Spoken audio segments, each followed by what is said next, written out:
جفا کے اس تسلسل کی نہ کوئی آخری حد ہے، اب ایسے میں سہارا بس ولائے آل احمد ہے، وسیلہ ہے تیرا پرچم حسین جانا ترا دارا،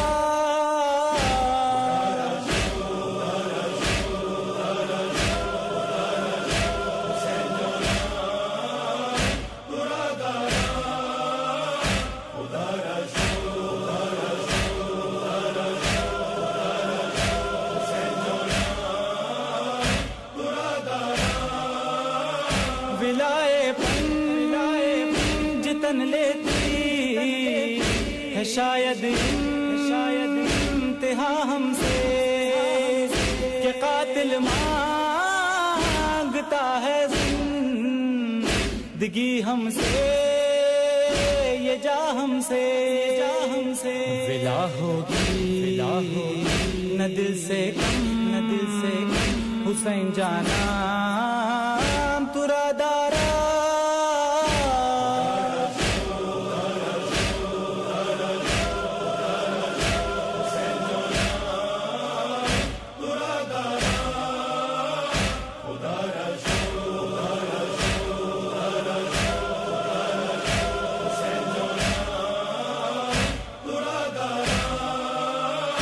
کہانی اسر حاضر کی رقم نوشاد نے کی ہے، سنو لبیک یا مہدی قلم کی نوک کہتی ہے، یہی واجد کہیں گے ہم حسین جانا ترا دارا،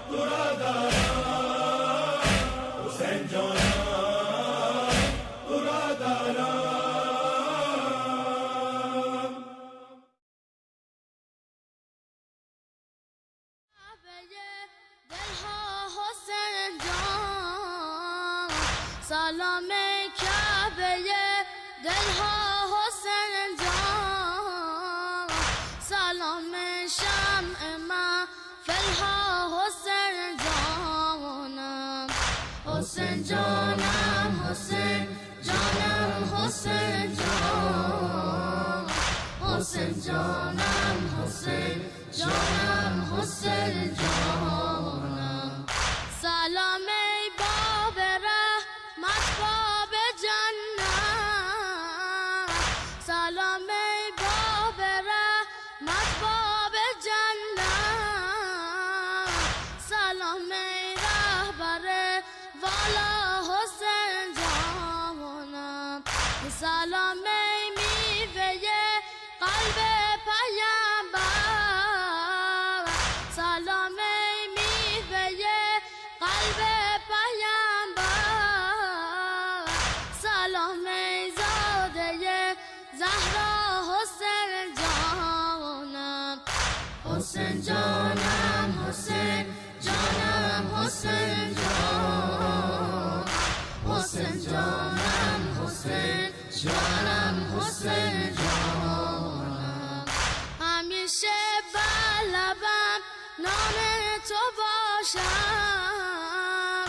همیشه بر لبم نام تو باشم، همی گویم که ای مولا حسین جانم، غمت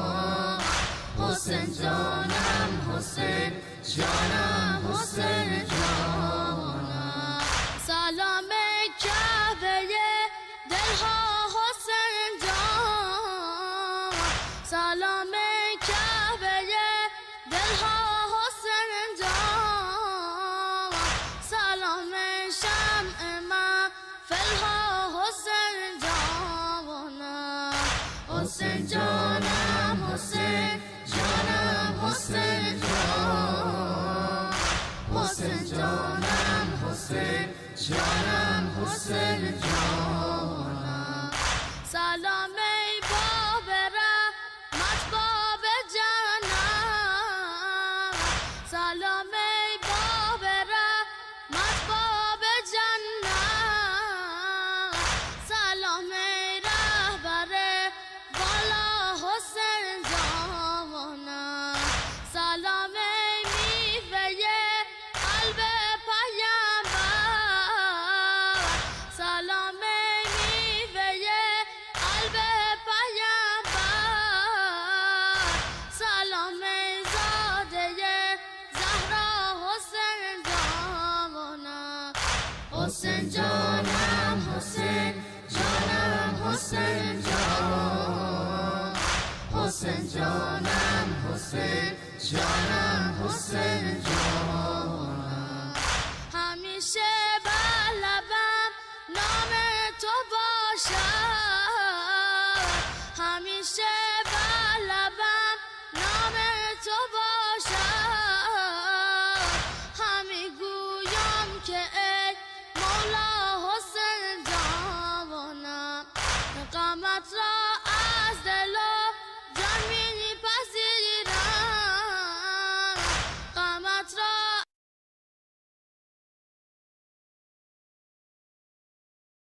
أعوذ بالله من الشيطان الرجيم بسم الله الرحمن الرحيم الحمد لله الذي يعلم عجيج الوحوش في الفلوات ومعاصي العباد في الخلوات واختلاف النينان في البحار الغامرات وتلاطم الماء بالرياح العاصفات ثم السلام والصلاة على سيد الكائنات وأفضل أهل الأرضين والسماوات سيدنا ونبينا أبي القاسم المصطفى محمد المبعوث بالمعجزات الباهرات والآيات البينات وعلى أهل بيته الطيبين الطاهرين مصابيح الظلمات وعصم الأمة من الهلكات الذين أذهب الله عنهم الرجس وطهرهم تطهيرا ولا سيما بقية الله في الأرضين وحجته في العالمين روحي وأرواح العالمين لتراب مقدمه فداء واللعن الدائم على أعدائهم وغاصبي حقوقهم وجاحدي مناقبهم ومنكري فضائلهم من الآن إلى أبد الآبدين فأعوذ بالله من الشيطان الرجيم بسم الله الرحمن الرحيم أم لهم شركاء شرعوا لهم من الدين ما لم يأذن به الله ولولا كلمة الفصل لقضي بينهم وإن الظالمين لهم عذاب أليم صدق الله العلي العظيم اللهم صل على محمد وآل محمد اللهم كن لوليك الحجة ابن الحسن صلواتك عليه وعلى آبائه في هذه الساعة وفي كل ساعة وليا وحافظا وقائدا وناصرا ودليلا وعينا حتى تسكنه أرضك طوعا وتمتعه فيها طويلا طويلا اللهم صل على محمد وآل محمد. Peace be unto you. Assalamu alaikum. May Allah give you health and may Allah keep you under the auspices of the Imam of the age in good condition and well-being. Our discussion with regard to Taqlid continues. The first and foremost important argument to prove the validity of Taqlid is the rational justification of Taqlid, about which we spent almost 8 lectures. And we could further continue to discuss this topic. Nonetheless, I think what I've provided you so far with regard to the rational proof of taqlid is sufficient. There is much more evidence to prove that this rational proof of taqlid not only is incapable of proving taqlid's validity, on the contrary, the so-called rational proof and its analysis leads us to believe that taqlid is against reason, and taqlid is frowned upon by all reasonable and sane people, and it goes against the conduct of sanity, the conduct of rational people.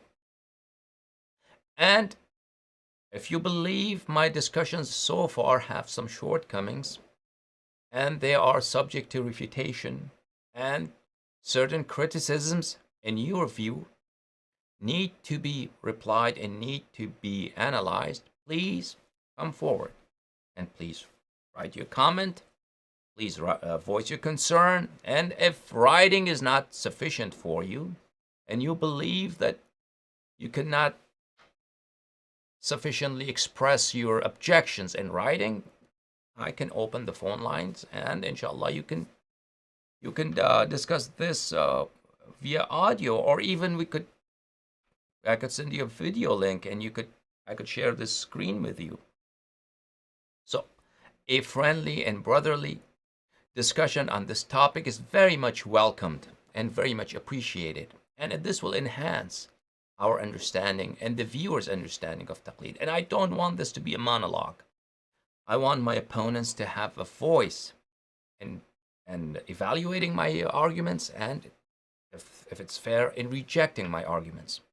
So I believe that if a fair person analyzes my arguments, in which I analyzed and I evaluated the first and the most important argument for the validity of taqlid, he will find that my position with regard to this rational foundation of taqlid is quite defensible and quite tenable and justified. So we move on to other proofs of taqlid. When we are talking about taqlid, my dear viewers, this is a topic that I know very well. When we talk about ijtihad, this is a topic that I know very well. So I've analyzed all proofs of taqlid and major works of the mujtahideen, and I've found, these proofs, these arguments for the validity of taqlid are of various importance. They are not all on the same level. Some of them are unanimously appreciated and promoted by mujtahideen, and some of them are even controversial within the mujtahideen's own circle. So their most important argument was what I described to you in the previous 8 speeches. So now we move on to other arguments. The other arguments are based on Quran and Hadith. And when we view these arguments that have been promoted for the advancement of taqlid, to prove taqlid's legitimacy, we find them not on the same scale. Some of them have more supporters, some of them have less supporters. Especially so the Quranic arguments of taqlid are very few and do not have much support within the mujtahideen themselves. So we are going to come to Quranic arguments for the legitimacy of tafsir later on, inshallah, whether taqlid could be proved from Quran. After the rational proof, it is hadith that is most important within the mujtahideen's arsenal. And when we come into ahadith, there are various kinds of ahadith that mujtahideen use in order to prove the validity of taqlid.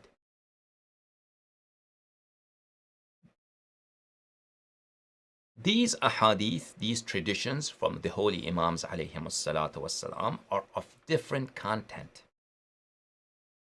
They're foremost important that they are proud to use to prove taqlid, as far as we are talking within the realm of traditions and hadith, do not contain a command to do taqlid. They do not mention taqlid. In other words, the most important, uh,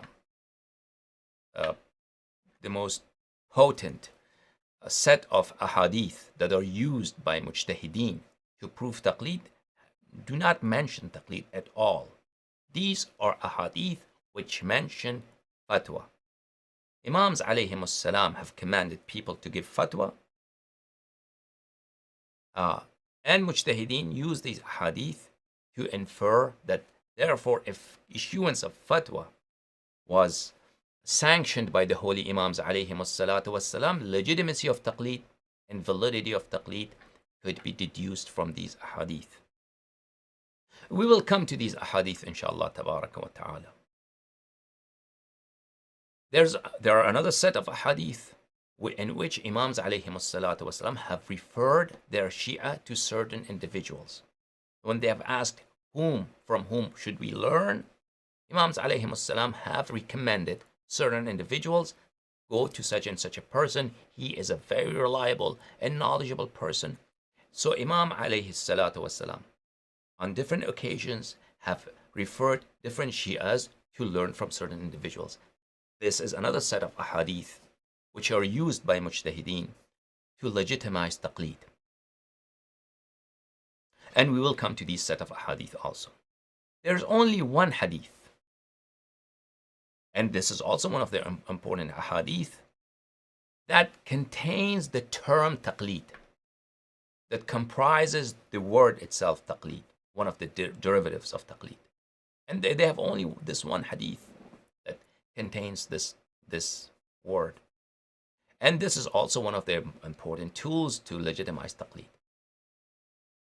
And we will, inshallah tabaraka wa ta'ala, will begin our discussions with regard to textual proofs of taqlid in the realm of ahadith, in the domain of traditions of Ahlul Bayt alayhim salam, from this hadith, which contains the term taqlid.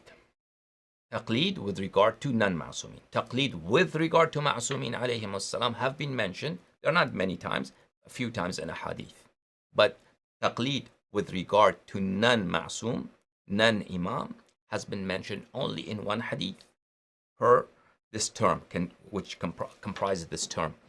And we will begin from that hadith. And this hadith is present in the book of tafsir of Al-Imam Al-Hasan Al-Askari alayhi salam.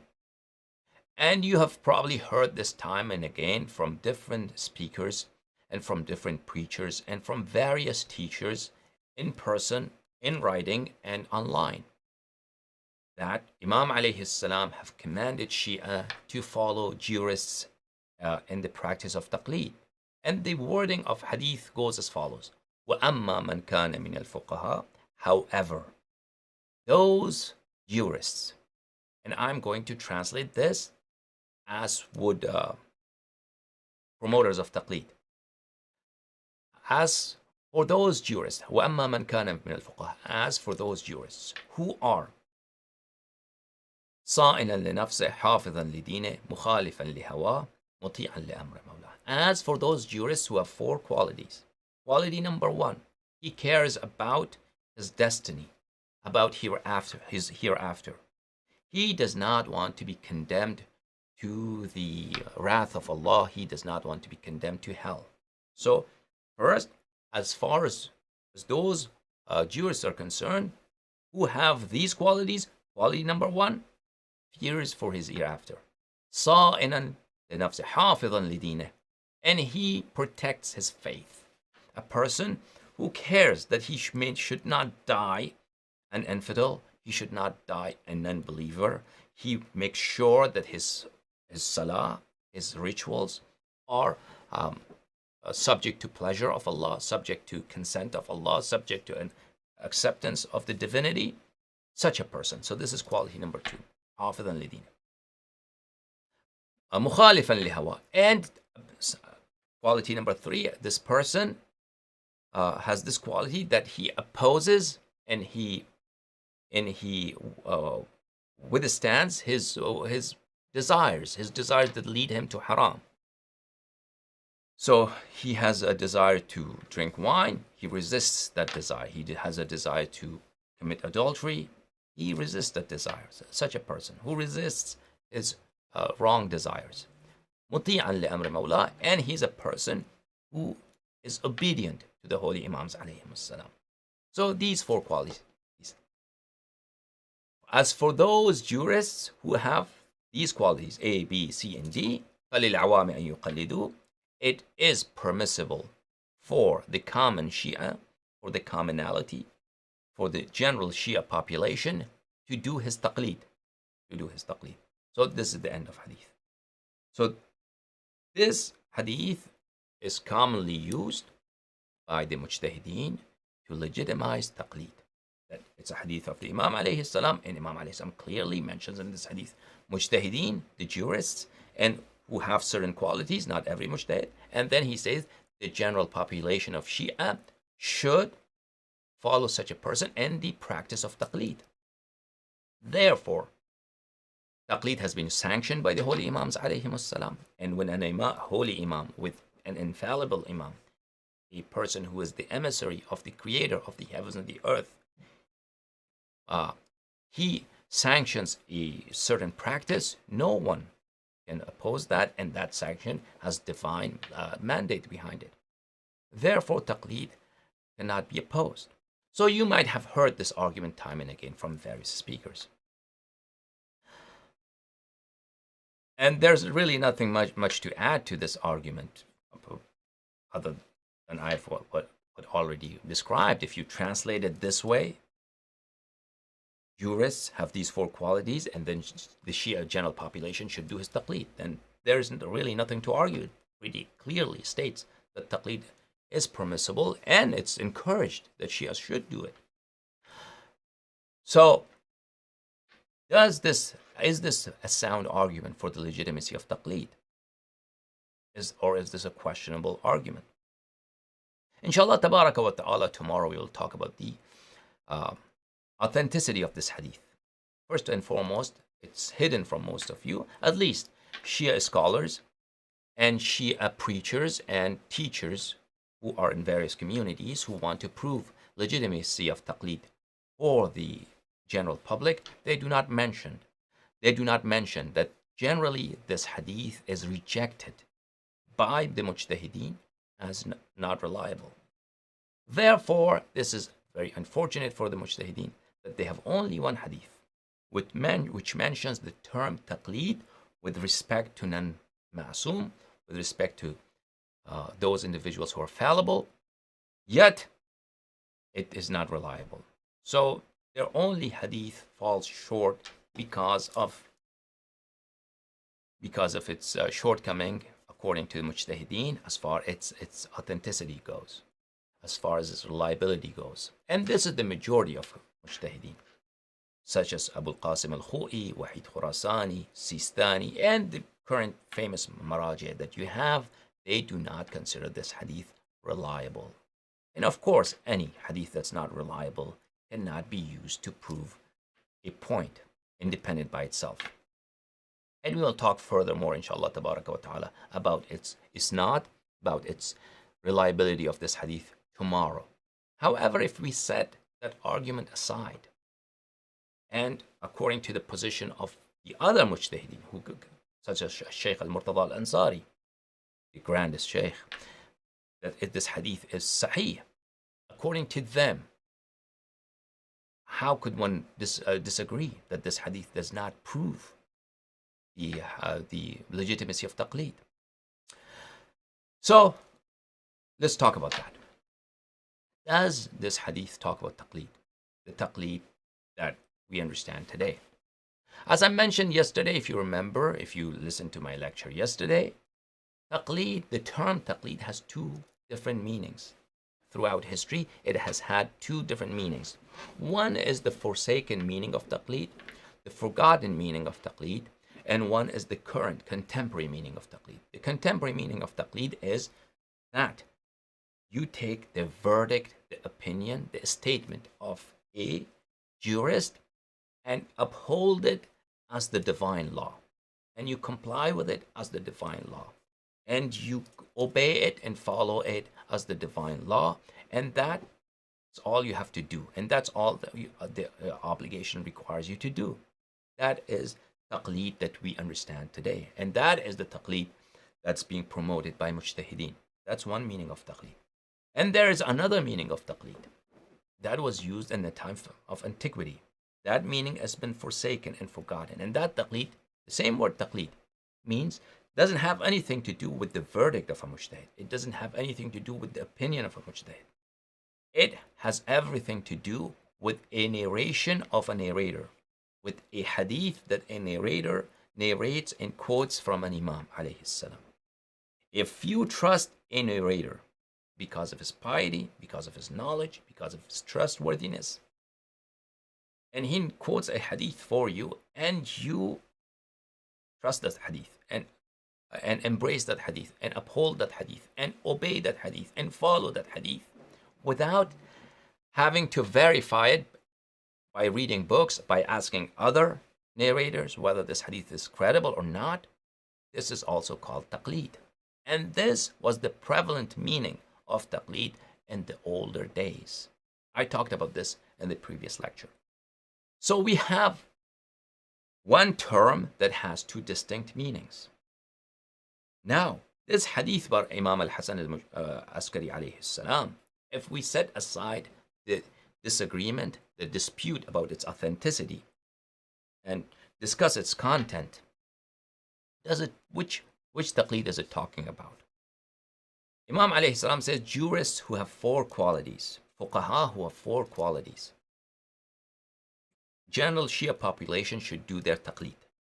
Does it mean that general Shia population should take their verdict and obey their verdict, obey their opinion as the divine law? So if this were the meaning of taqlid in this hadith, it would clearly prove the taqlid that's practiced today and promoted today by the mujtahideen. However, if this hadith is not talking about the taqlid that we have today, this hadith is talking about the taqlid, the meaning of taqlid that was prevalent in the older times, then it has a different meaning. What does it mean? Those people, those knowledgeable individuals, narrators of a hadith, who have these four qualities, the general Shia population should accept their ahadith without having to verify them further by going into books and reading books. So then it would be totally, this hadith would be totally alien, would be totally distinct and separate from the meaning that the mujtahideen, the promoters of taqlid, would want you to convince.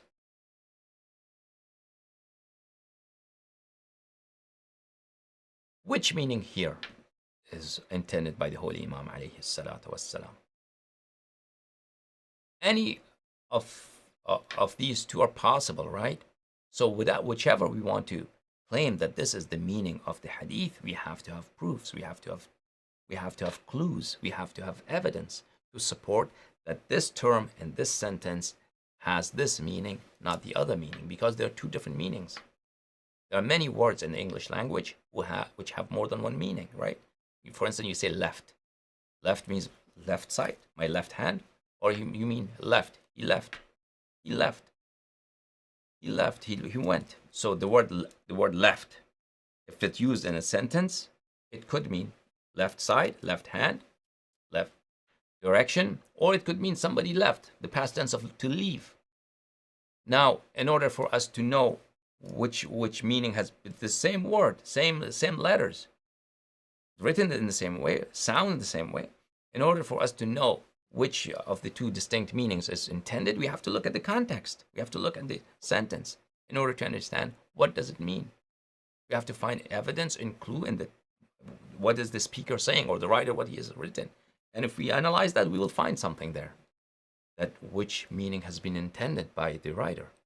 So same way here in this hadith. And then inshallah tabarak wa ta'ala also admissions of scholars, grand mujtahideen. So we'll go into this hadith and we'll discuss this hadith inshallah tabarak wa ta'ala. And you will clearly say, after I've described to you the hadith in detail, you will see, fully understand that this hadith is not talking about the taqlid that's prevalent today, that's practiced today by many Shia, majority of Shia, and that is following the verdicts of Mujtahid. It's not talking about that taqlid. This hadith of Imam al-Hasan al-Askari alayhi salam is talking about a different taqlid, and that is taking ahadith of narrators without having to verify those ahadith, because many people cannot verify those ahadith. They cannot read books. It's talking about that taqlid. Accepting hadith, not accepting verdict. That is the meaning of taqlid. Taqlid that is contained in this holy and this sacred hadith. Before I show you the hadith, I have to recite 2 verses of the Noble Quran, because this hadith is with respect to these 2 verses of the Noble Quran. It's the tafsir, it's the interpretation, it's the explanation. It's a dialogue between the Imam alayhi salam and one of his companions about the meaning of 2 verses in the Noble Quran, which I have shown to read to you. The verses are here. Surah Al-Baqarah, وَمِنْهُمْ أُمِّيُّونَ لَا يَعْلَمُونَ الْكِتَابَ إِلَّا أَمَانِي. Let me read these 2 verses, Surah Al-Baqarah, verse number 78 and 79, from a Quran that has English translation. Here we go. Al-Quran al-Kareem,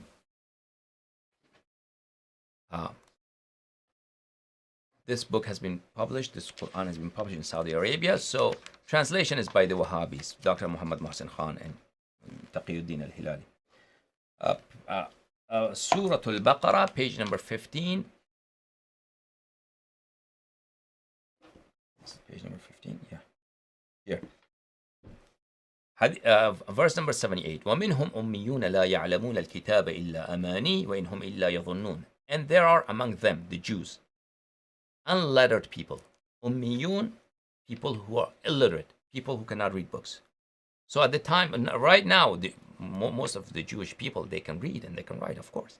But at the time of Quran was revealed, there were many Jewish people in the Arabian Peninsula. And there were many Christians there also. Those people, most of them could not read and write. Most of them were unlettered. Most of them were illiterate. So very few people had the capacity to read books. And they were the scholars of the Jewish people. And they could read. And there were not too many books in Saudi Arabia at the time. It was only Torah and the Evangel, the Old Testament and the New Testament. And the Jewish people, they followed the Old Testament. And the Old Testament at that time was very different. There are many clues that we have now that the Old Testament 1,000 years ago, 1,400 years ago, was very different from what it is today. But at any rate, at that time, not everybody was able to read the book and understand the book, the divine book, the Torah, by himself. So very few individuals were able to read those books.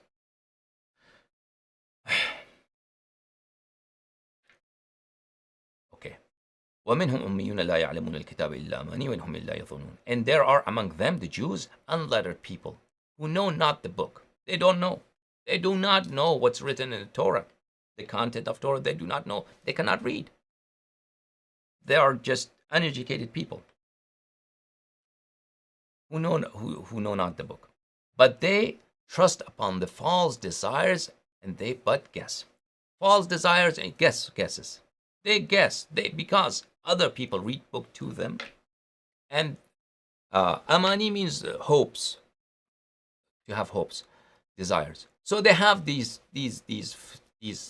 conjectures, these assumptions, because they do not know for themselves what's written in the book. But when they go to the temple, the priest, he reads the book for them, and he delivers a sermon. He opens the Torah. He says, "Okay, Moses alayhi salam said this. Joseph alayhi salam said this. Jacob alayhi salam said this." And so the person who hears this narrator, this teacher, this preacher, he has a guess. He has conjectures. He has ideas that what is written in the Torah, but he doesn't know for certain what's written there. Now let's go to the next verse. فَوَيْلٌ لِلَّذِينَ يَكْتُبُونَ الْكِتَابَ بِأَيْدِيهِمْ ثُمَّ يَقُولُونَ هَذَا مِنْ عِنْدِ اللَّهِ لِيَشْتَرَوْا بِهِ ثَمَنًا قَلِيلًا وَوَيْلٌ لَهُم مِّمَّا كَتَبَتْ أَيْدِيهِمْ وَوَيْلٌ لَهُم مِّمَّا يَكْسِبُونَ. And woe unto those, woe, wail is also Jahannam, fire of hell. Woe unto those who write the book with their own hands, and they say, this is from Allah. So, Quran alleges that there were people there who were altering the Torah. There were people who were altering, they were adding pages, adding passages, and changing passages of the Torah. So Quran says, woe unto those who do what? People do not know what's in the Torah, the common Jewish people. The scholars who know the content of the Torah, they're not trustworthy. They, wherever they want, they change, they alter the text of the Torah.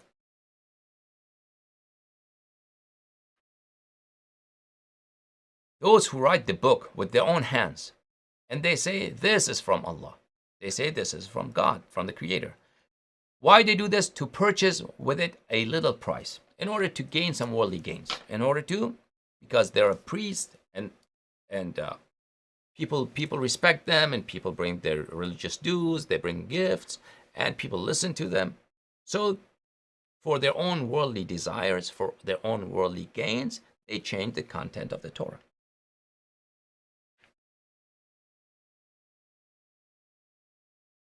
Woe unto them for what their hands have written, وَوَيْلٌ لَهُم مِّمَّا كَتَبَتْ أَيْدِيهِمْ, and woe to them for that they earn thereby. So they are condemned to fire of hell for what they write by their own hands, and they lie, this is from Allah.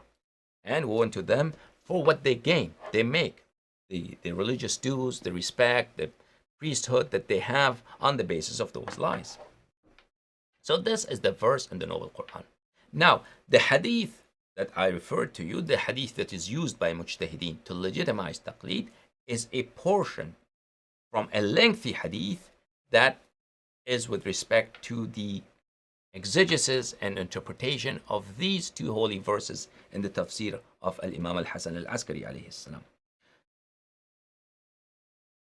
Tafsir Al-Mansub ila Al-Imam Al-Hasan Al-Askari alayhi salam, published by Mu'assisatul Imam Al-Mahdi alayhi salam in the holy city of Qom at the year 1433, about 10 years ago, 9 years ago in Qom, this book was published. Here we go, page number 273, hadith number 143, here. And these are the two verses that I just recited to you from Surah Al-Baqarah. So this lengthy hadith, you see the hadith starts here at page 273, and then it goes page 274. At the end of page 274 is that portion that you heard me recite to you and translate to you. And this portion is used by mujtahideen to prove taqlid, to validate taqlid. And then it goes on to next page all the way to the end of next page. So it's 2 pages and a half. This is a lengthy hadith. You hear only a segment of this hadith from mujtahideen. But if you read the entirety of the hadith, you will find many clues that the taqlid that is being talked about in this hadith, taqlid that's mentioned in this hadith, is not taqlid by which we mean today accepting someone's verdict. Taqlid here means accepting a narrator's tradition, and there's big difference between the two. There's a clear distinction between the two. So let's go to page 273 and let me translate and explain this hadith. The first portion of this hadith is the explanation of the two verses. Let's go over these. وَمِنْهُمْ أُمِّيُّونَ يَا رَسُولَ اللَّهِ. Allah says, O my messenger, وَمِنْ هَؤُلَاءِ الْيَهُودِ, amongst those Jewish, there are illiterate people, they're unlettered people.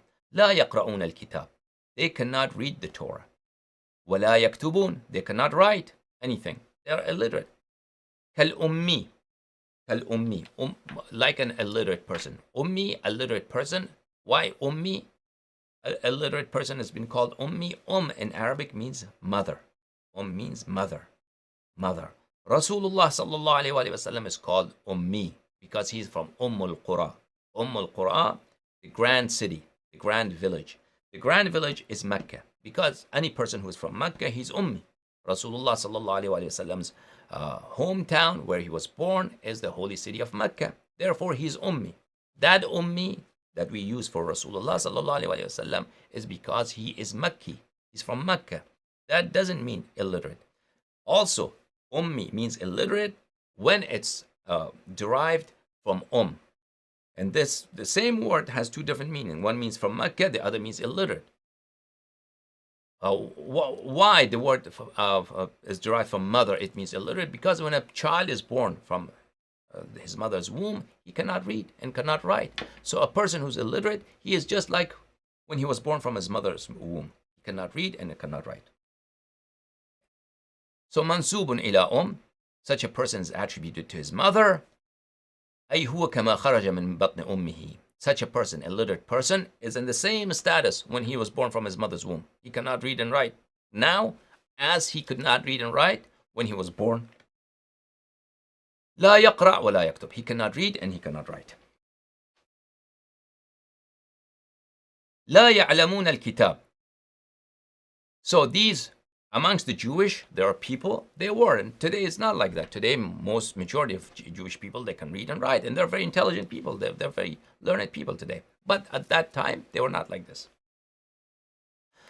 لا يعلمون الكتاب. They do not know the Torah. Even today, perhaps the majority of the Jewish people, they do not know the Torah. The majority of Jewish people, they do not know the Torah very well, especially in its own original language.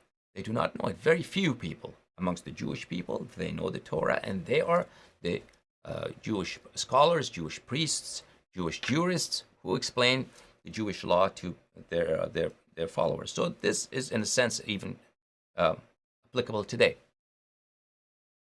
These people, they cannot, لا يعلمون, they don't know what is written in the book. Which book? المنزل من السماء ولا المكذب به. The book that has been revealed, that has been descended, that has been sent down from Allah, from the heavens, and a book, that Torah which doesn't have any lies, that Torah which cannot be belied, which cannot be falsified. That Torah is the word of Allah. That Torah, they do not know this. Who do not know? Those Jewish people who are illiterate. They cannot read. وَلَا يُمَيِّزُونَ بَيْنَهُمَا. And they do not know between the difference, these people, because they are illiterate. If you put a book in front of them that is poetry and a book that's Torah, they wouldn't know the difference between the two. They cannot read.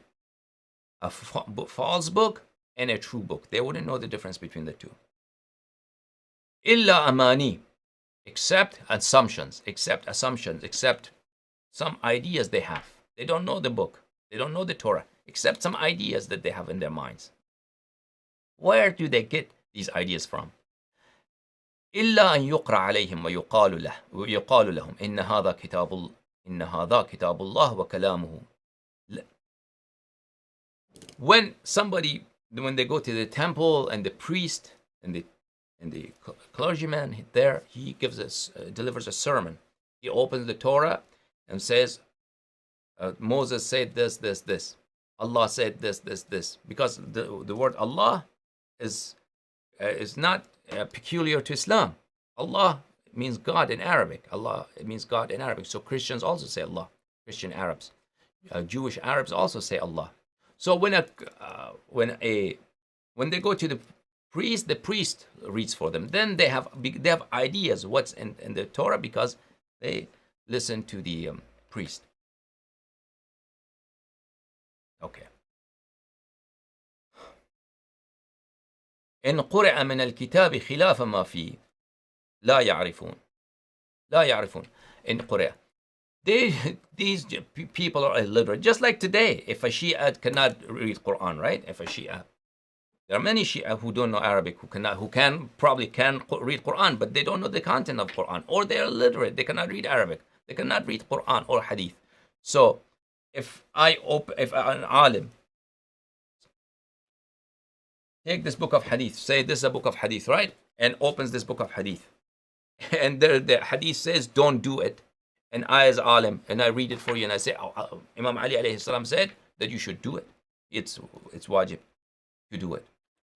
Whereas Imam Ali alayhi salam said it's haram.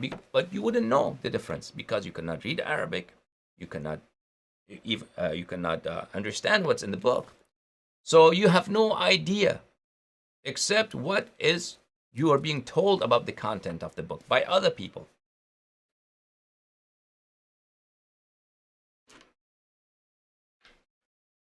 وَإِنْهُمْ إِلَّا يَظُنُّونَ. This part of the verse. إِنْهُمْ إِلَّا يَظُنُّونَ أي ما يقول لهم رؤساؤهم من تكذيب محمد صلى الله عليه وآله في نبوته وإمامة علي سيد عترته. So these Jewish individuals, they do not know what is in the book. They have only ideas. Where do they get these ideas? They get these ideas from their leaders, from their priests. And their priests, they hide. They are not truthful. We are talking about the priests of the Jewish people who lived in the Arabia at the time of the rise of Islam. These people, these individuals, they were not very, very honest with their own followers, with their own audience. So the book had many descriptions of and many prognostications and prophecies about the coming of Rasulullah sallallahu alaihi wasallam, and about Amir al-Mu'minin alayhi salam, and about the 12 Imams alayhi salam. But these individuals would hide those prophecies, and common people, they couldn't read. They couldn't read this, so they do not know that what's in the book. What's in the book? You understand what I'm saying? So they have these ideas. What are these ideas? The ideas are that Rasulullah sallallahu alaihi wasallam is not that Messiah, is not that that prophesied, that promised messenger who would come in the latter days. And Amir al-Mu'minin alayhi salam is not the successor. This household is not that household which Moses alayhi salatu wasalam gave the glad tidings of. Where did they get this idea? They get this idea because the priests tell them that this is written in the book, in the Torah. Okay. وهم يقلدونهم. So وهم يقلدونهم مع أنه محرم عليهم تقليدهم. Pay attention to this segment very much. Pay close attention. Imam Askari alayhi salam says these Jewish people who could not read, who were illiterate, they did taqlid. They did taqlid of their scholars. Whereas taqlid of those scholars was forbidden for them. Forbidden for them. Now, why was taqlid forbidden for them? It will come, inshallah, tabaraka wa ta'ala, because these were corrupt scholars. They knew they were corrupt. They knew better not to trust them and their words. Imam alayhi salam says they were doing their taqlid. Now, taqlid has been used. It's in the same text. In which sense? You tell me. In which sense? These scholars were not giving their opinion. These scholars were not giving verdicts. These scholars were reading the sayings of Musa alayhi salam, the sayings of Yaqub alayhi salam, the sayings of Jacob alayhi, Yaqub alayhi salam, Yusuf alayhi salam. Other prophets from Bani Israel. These scholars were reading the book for their congregation. And the congregation could not read the book themselves, so they did not know the content of the book. But these scholars were narrating to them and reading to them. And the congregation were doing their taqlid. Not taqlid by accepting their verdict. No, taqlid. By taqlid we mean here accepting their narration. This congregation of Jewish people were accepting the narration, the articulation, the traditions recited to them by these scholars. And it was not permissible for them. It was not allowed for them to accept the traditions of these scholars. So there's clue number one. Clue number one, very clearly, without any ambiguity, without any room for any dispute, that taqlid has been used. In which sense? Taqlid has been used with the meaning of accepting someone's tradition, not with this in the sense of accepting someone's verdict, someone's inference, someone's opinion.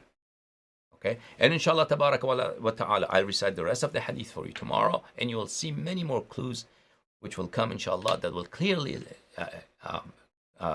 demonstrate for you, clearly establish for you that taqlid in this hadith means accepting of tradition, acceptance of hadith. It does not mean taqlid as acceptance of someone's verdict, and that is very important.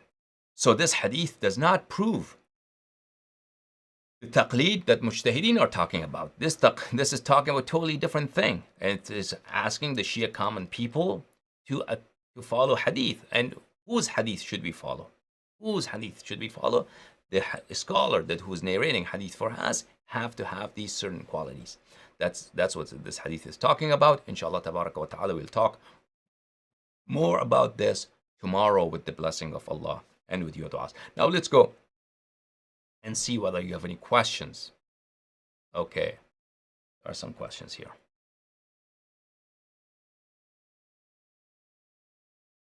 Okay, we'll start from YouTube. Bismillah ar-Rahman ar-Rahim. Sayyid Husseini, salam Sheikh. Alayka salam ya akhi. Okay, he says, some people say that actions done without taqlid are void. Who was the first to come up with this idea, and how do we refute it? Who was the first person? I have no idea. That will take some research to find out who said this first. And how do we refute it? It's what I'm telling you, so you refute it. Taqlid doesn't have any justification. Taqlid is false. Taqlid is a heresy. We have to follow Ahlul Bayt alayhim as-salatu was-salam and their words. Kashif Rizvi goes, in the US there are many who did not know about our books. Which books did we follow? They only know about Nahj al-Balagha and they don't read it, okay? They only follow what Maulana or Zakir say. When I read Kitab al-Kafi, I understand that lies and stories, how to stop this is illiteracy in Shias. Okay, Kashif Rizvi. Is this a weak point that Shia follow living Imam or Ayatollah? What? The major country of ours is Iran, and you say that person who is the leader of Iran is enemy of Shias. Okay, what does it have to do with taqlid? What is your opinion on Sunni who cries on Imam Hussein alayhi salam? They kill us, but we don't. Can we take revenge from them? This doesn't have to do anything with taqlid. And Kashif Rizvi goes, did you have any contact number? Yeah, I have a contact number, but I'm not going to give it to you. Sorry, you can write here. You can make comments, ask questions here. That's how you're going to contact me. Thank you. Well, and I'm going to open phone lines, okay? On this show, live phone lines. I'm not going to give you my personal phone number. I will open the lines here in the show very, very soon, inshallah, tabaraka wa ta'ala. So you could call and you could explain what you mean. Because Kashif Rizvi, I don't understand many of your comments. Some of your comments I don't understand merely. But perhaps if you were talking, you could explain yourself better. Okay. SAA goes, Sheikh, why do you dislike Iran? I love Iran. I love Qom. I love Mashhad. I love my Iranian brothers and sisters. What are you talking about? I hate Iran. I don't hate Iran. I enjoyed my time in Iran. I would love to live in Qom. I would love to live in Najaf al-Ashraf. Iran is a great country. And I really mean it. It's really spiritually, for me as a Shia, enjoyable to live in Qom. The only other place that I would love to live besides Qom is in Najaf al-Ashraf. That's probably the only place, really. Qom has its own atmosphere. Very enjoyable for any Shia. Because of the shrine, because of the very good and believing people. So I'm not against Iran. Why should I be against Iran? My grandmother was an Iranian. They're my brothers. Most of my supporters are from Iran.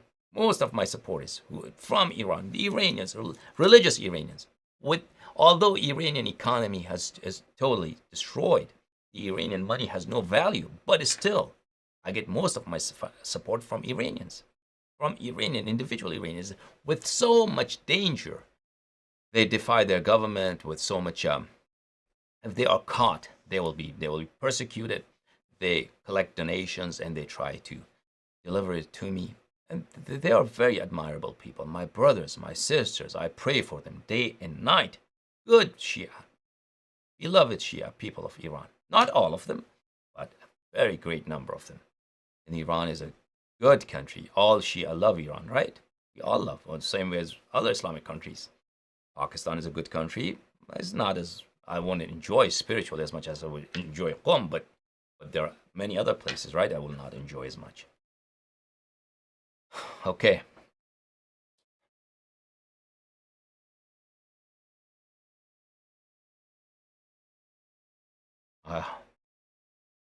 Sheikh, why do you use this? Like, Shia should not fight among each other. There are already enough troubles. You're right. We should not fight amongst each other. Yeah, but it doesn't mean we could not criticize each other, right? Doesn't mean we can criticize each other. We have to correct each other. It is the other side. It is the Iranian government. Whoever criticized them, they cut their tongue. They will. If you criticize the Iranian government, you could get killed. You could get jailed. You could be tortured. Your kids would be tortured. Your wife could be raped. It's a very, very, very, very bad government. You understand? So tell them, I have the right as a Shia to express my opinion, to object, to criticize, as long as I'm being reasonable, as long as I have evidence, as long as I'm just in my criticism, right? So they cannot, but they cannot try to silence me. But anybody, any Shia who has lived inside Iran, especially the scholars who are inside Iran, they know very much, very clearly, that you cannot criticize Khamenei in Iran and see tomorrow. That cannot happen. So tell this to the Iranians. Tell this to the Iranian government. Tell this to Khamenei and his secret service. Okay, let's go. Kashmiri, sir, I want to call you for some question. What is your WhatsApp? I don't use WhatsApp. Okay, thank you. Don't even try to call me. I don't answer questions on the phone in personal level. Only during live show I answer questions. Blade Runner goes, Allah Yari, do you still believe you are the Naib of Imam Mahdi alayhi salam based on your dreams? I never believed I was the Naib of Imam alayhi salam based on a dream. I'm the Naib of Imam alayhi salatu salam based on a hadith. Any person who narrates hadith of Ahlul Bayt alayhi salam to you, Imam alayhi salam said, he's my hujjah, he's my representative. Sahih hadith, more than one. Rasulullah sallallahu alayhi wa sallam said, those people who narrate my ahadith, they are my successors. So I am the Naib of Imam alayhi salam, indeed, but I'm based on hadith, clearly. Because I don't preach anything. I don't teach anything that's not in hadith of Ahlul Bayt alayhim salam. And that's my desire. And all these years, I've seen all this trouble because I narrate the hadith of Ahlul Bayt alayhim salam, because I do not bow to those despots amongst the Shia who want to silence the hadith of Ahlul Bayt alayhim salam. Okay. Allah Yari. And this is one of the, this is misinformation, right? My opponents, they cannot face me in a logical manner, in a rational manner, in a reasonable debate. They would never face me in that. So they have all these things against me. Oh, he's claiming that he is the emissary of the Imam alayhi salam because he saw a dream. He claims that so many stupid things, many stupid and false things that are attributed to me that are not true, that are simply not true. And the internet is full of them. And who is behind them? There used to be, I don't know if it still exists, there used to be an organization. Now the Iranian government has lost its funds. You know that, right? The Iranian government cannot sell a drop of oil, so they have a shortage of money. But many years ago, their finances were better than today. So they had this organization. Several hundred people worked there. And their job was to spread misinformation about me. So you saw all these clips, all these comments, and the content on Facebook and YouTube, and especially in Farsi and Arabic against me. So much that I couldn't fight them because they're well funded, and there are hundreds of people who are spreading these falsehoods about me.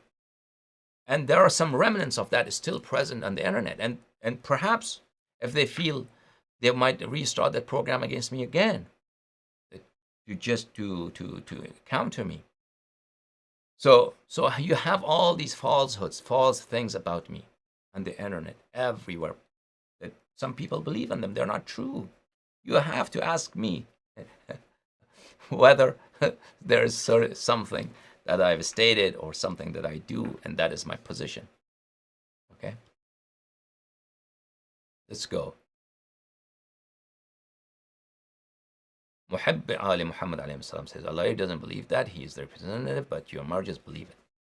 He didn't say that he is the representative. I say I'm the representatives, but any person who narrates a hadith of Ahlul Bayt alayhim salam, who delivers to you a hadith of Ahlul Bayt alayhim salam, he is the representative of Imam alayhi salam. He is the successor of the Nabi sallallahu alayhi wa sallam. You could do that also, and you could become that also. In that sense, yes. In that sense, any alim, Hulayni, Saduq, Majlisi, any person who delivers the hadith of Ahlul Bayt alayhim salam to you, he is the representative of the Imam alayhi salam.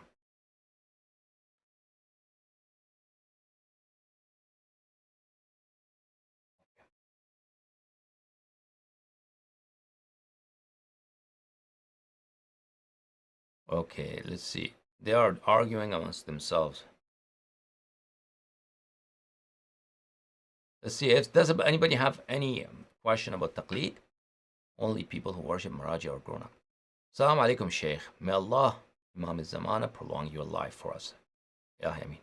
Thank you, brother. Please pose questions for me. They're arguing amongst themselves. Sayyid Husseini goes. Shams Muhammad al-Muhammad, question to Allah. Some people here claim that it is not possible that most Shia do taqlid when taqlid is wrong. It's not possible that most Shia do taqlid when taqlid is wrong. I don't know. I don't understand that question. Mahmoud, dear sir, is it clear that society shouldn't have knowledgeable persons to refer to all the time with or without taqlid? So what should the recent jurists essentially do to correct their situation? Now, the jurists will not do this, okay? The jurists will not do this, but this is what they should do. Throw your opinions into garbage. Your opinion is nothing. We Shia do not care about your opinion. Your opinion only and only if it's coterminous, if it's compatible, if it's totally in line and consistent with hadith of Ahlul Bayt alayhim salam, then it's true. But it's your opinion. What is hujjah for us? What is hujjah for us is the hadith of Ahlul Bayt alayhim salam, the sayings of Ahlul Bayt alayhim salam. Please, you marja, you mujtahid, throw your opinions into garbage can. We do not need them. Narrate for us, teach us, elaborate for us the ahadith of Ahlul Bayt alayhim salam. The ahadith of Ahlul Bayt alayhim salam. You marja, Mr. Marja, you have all this enormous resources. Billions of dollars go to Maraji. You don't understand, Shia. Millions of dollars do not go to Maraji. Billions with a B go to Maraji. Go to Maraji. And you spend them doing what? Exactly what? What do we see from you? What services? Except your opinions and your verdicts. They have no validity for us. Light of the creation are Ahlul Bayt alayhim salam. The illumination of the world are Ahlul Bayt alayhim salam. They're in their words. And we Shia are required to follow the words of Ahlul Bayt alayhim salam. You spend the resources of Muslims and Shia in order to propagate your opinions, your verdicts to the world. Don't do that, please. Stop that. Give us the sayings of Ahlul Bayt alayhim salam, the words of Ahlul Bayt alayhim salam, and true interpretations of Ahlul Bayt alayhim salam, and explanation of which hadith are valid, which are not. This is something they should do. And what I'm asking and requiring them is, if you think about it, this is the duty of ulama. This is the duty of Shia scholars, right? I'm not asking something insane, but they are not going to do that. They will never do that. They will never do that because their own leadership. Because right now, you treat them as imam. You say the word of marja is law for me, has the force of law for me. His word is like the verse of the Noble Quran. I have to do what Sistani, what Khamenei, what they say. I have to carry out those words, right? They are not going to abandon that. Because that position, just like Abu Bakr, Abu Bakr knew Amir al-Mu'mineen alayhi salatu wasalam was correct. He was the true heir of the Nabi sallallahu alayhi wa alayhi. He was, his claim to the position of the Nabi sallallahu alayhi wa sallam was just, and it was sanctioned by Allah. But he didn't abandon that. Why? Because he likes to be the leader. He likes to be the leader. Therefore, they're not going to do this, because right now you treat them as gods. Right now you treat them as imams, and they are not going to voluntarily abandon that position. So that's what they should do, but they're not going to do that.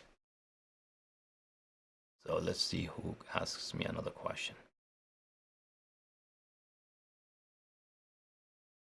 Where are we? Okay, Mahmoud, Muhib. Okay, I answered your question. Dear sir, Mahmoud S goes, it's clear that society should have knowledgeable persons. Okay. I answered your question, right? Knowledgeable person to refer to all the time with or without. Oh, I don't know your question, so that question is not clear. Sheikh, there are hadith in Al-Kafi that describes Imam Hassan alayhi salatu wassalam. No. That's these mujtahideen are crazy. That's not the meaning of hadith. That hadith. This is not the time. We're talking about taqlid. I cannot explain that hadith right now, but that's not the meaning of hadith.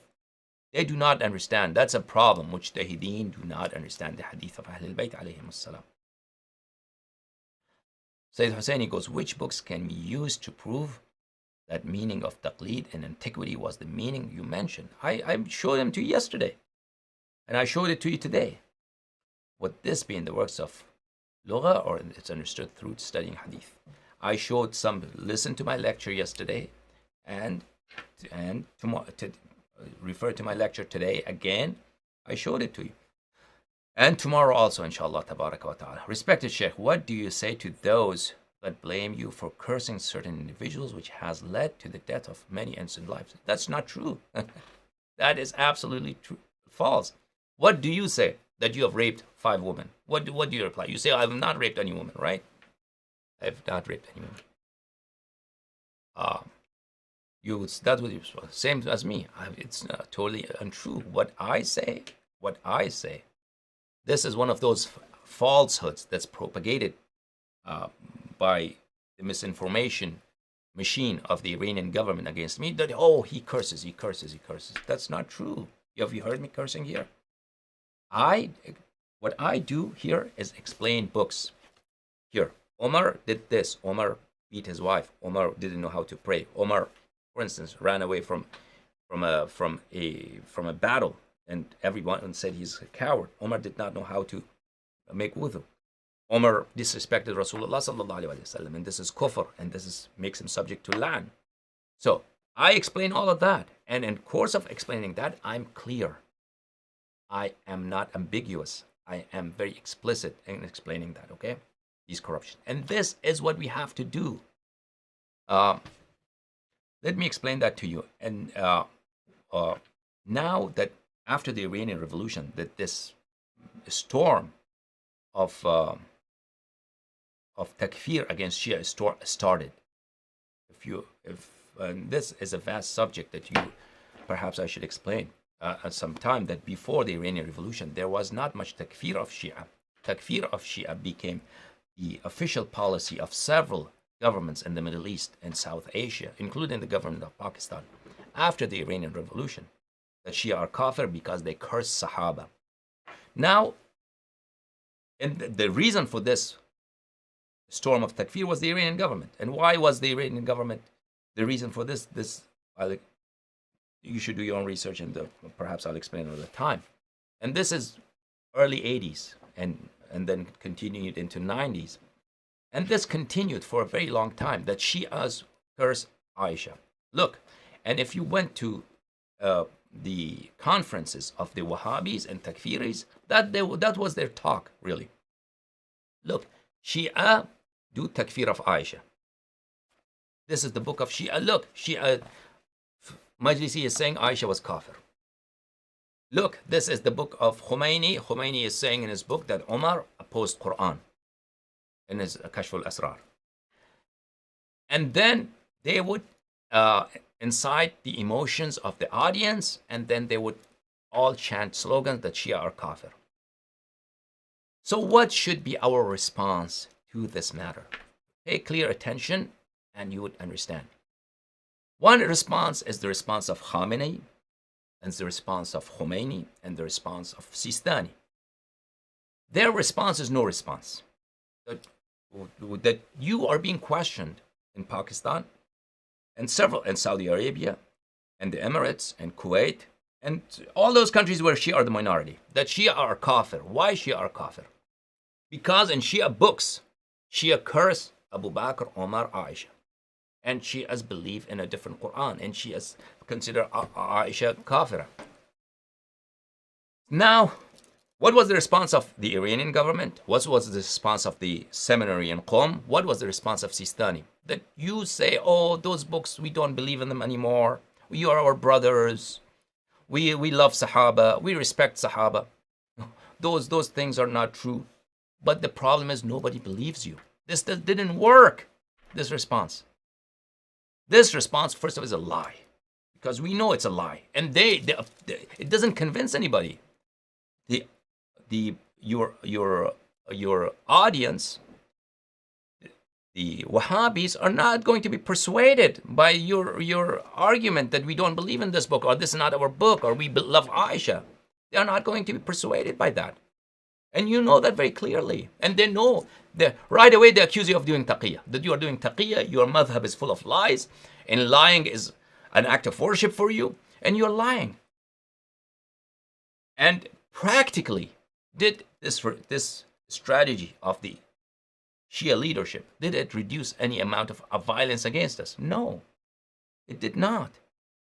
Shias continue to be killed throughout 80s, 90s, 2000s in Pakistan and other countries in the world. And they were persecuted in Saudi Arabia because they're kafir, and Kuwait and Emirat and Egypt and Jordan and many countries. Because she are considered kafir after the Iranian Revolution, and this response was not sufficient. So what should be the true response? The true response, the honest response, that which works, is as follows. The Wahhabi Maulvi, the Wahhabi alim, comes on the minbar. He grabs Shia book and says, look, this is book of Majlisi. Majlisi says in his book that Omar is kafir. Oh, and then the youth start chanting Shia kafir, Shia kafir, Shia kafir, right? What should be our response? What the Wahhabi Maulvi never tells the people. Why Majlisi? That's important. Why Majlisi says Omar is kafir? He always says to them, Majlisi says Omar is kafir. Look, Shia have narrated from Imam al-Sadiq alayhi salam that Aisha is kafir. They narrate that, but they hide always why. That portion, they hide it. They never explain that to their people. That why Majlisi said Aisha is kafir. Why Majlisi said Omar is kafir. Why Imam al-Sadiq alayhi salam condemned Aisha. They hide that portion. What should be our true response? The dishonest, inefficacious, ineffective response of Khamenei, Khomeini, Sistani, it's a disgrace. It didn't reduce any violence against us, and it didn't convince anybody. And it showed our weakness. What should be the true response? The true response is that now that we cannot hide, you try to hide and you say, oh, Majlisi didn't say that. That's a lie. Nobody's going to believe you that Majlisi did not say Omar is kafir. If you say these are not our books, if you say that this hadith is not in Al-Kafi, you're just making yourself subject to ridicule. And if you say we love Aisha, maybe you personally love Aisha, but they know Shias do not love Aisha. So that is not going to change anything. What is going to work? What should be our response is that portion which the Wahhabi Maulvi, the Wahhabi Mullah hides from its people, we explain that. And that is what I did. And that is very, very effective. And that is an approach for which the Wahhabi do not have any tool to counter. And what is that approach? Yes, true, Majlisi said Omar is kafir, true. But But he said Umar is kafir because there are several ahadith in Bukhari which prove that Umar is kafir. Let me recite to you. Yes, Majlisi said that Aisha's actions show her nifaq, and she is condemnable to lan. But why did Majlisi say that? Majlisi said that because of those things that are present in your books, which you hide from your own people. Bukhari, Muslim, Tirmizi. Come on, let me show it to you. These points have to be argued. You cannot remain silent in the face of all this storm of takfir against you, and close your eyes and just hope that this will go away. This is not going to go away. And then we have to bring our own house in order. The reason of this takfir is not the book of Majlisi. This book of Majlisi was present also before 1979. Books of Allama al-Hilli and the rest, and al-Kafi, and those ahadith in which there's la'na of Abu Bakr and Umar, they were present before 1979. But there were no conferences. Why Shia are kafir? There were no political parties, armed groups trying to kill Shia because of these books. There were none. So we have to bring our own house in order. When our own Shia, they claim the leadership of the Islamic world, and they want to export their revolution, and they use Shia youth in every country as spies. They use Shia mosques as centers of espionage. When they use Shia Maulavis to preach Iranian policies. When they use the Shia pulpit to promote Iranian government's interests. What do you expect? What do you expect? You are calling for all those people who oppose the government of Iran to oppose you as a Shia, to oppose your centers, to oppose your belief. So we have to bring our own house in order. We have to stop the Iranian government from using Shia religion, Shia faith as a tool to promote their own rule, to use our own mosques, to use our youth as their own different armed militias in different countries. Shia youth in Afghanistan, Shia youth in Lebanon, Shia youth in Iraq, Shia youth in various countries, Shia centers, all of them are always manipulated and used by the Iranian government to promote the Iranian agenda. We have to stop that. So on the one hand, when it comes to theological discussions, hiding is not going to help us anymore. Hiding our position from the mukhalifin. It's not. You can't do taqiyya anymore when all your books are on the internet. You can't. You have to answer properly and scholarly and convincingly in a manner that the other side cannot refute. And that's what I did. And that's on theological debates with the opponents. And on the other hand, our own religion, our own faith has been hijacked by a bunch of criminals to promote their worldly agendas. And we have to stop that. We have it. So other people, so the mukhalifin, the governments of Saudi Arabia, the government of Emirat, the government of Pakistan, have no reason. If we do this, they will not have any reason to support all these groups who are dedicated to extermination of Shias. You understand what I'm saying?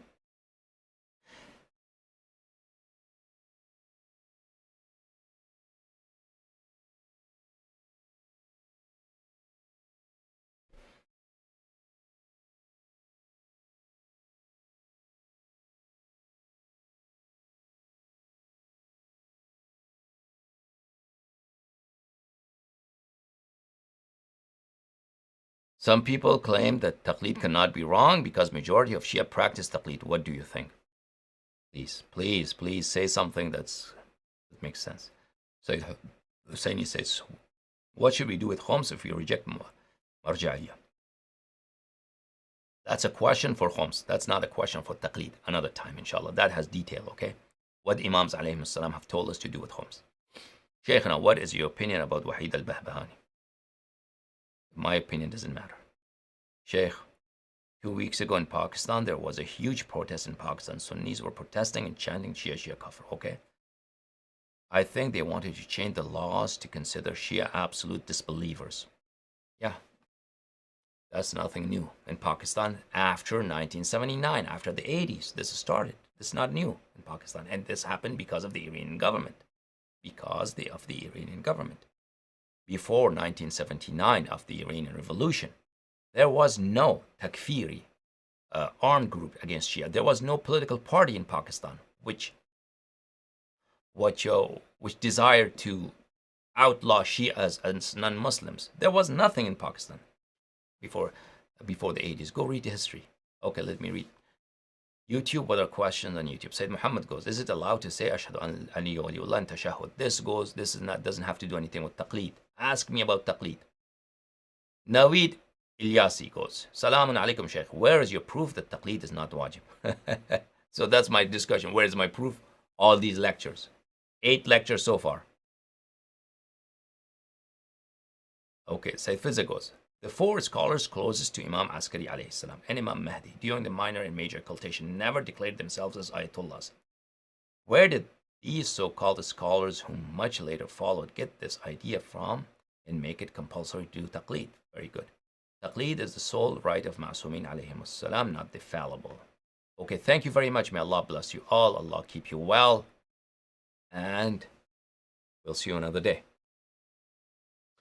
اللهم صل على محمد وآل محمد. اللهم كن لوليك الحجة بن الحسن صلواتك عليه وعلى آبائه في هذه الساعة وفي كل ساعة وليا وحافظا وقائدا وناصرا ودليلا وعينا حتى تسكنه أرضك طوعا وتمتعه فيها طويلا. اللهم صل على محمد وآل محمد وعجل فرجهم الشريف. May Allah bless you all.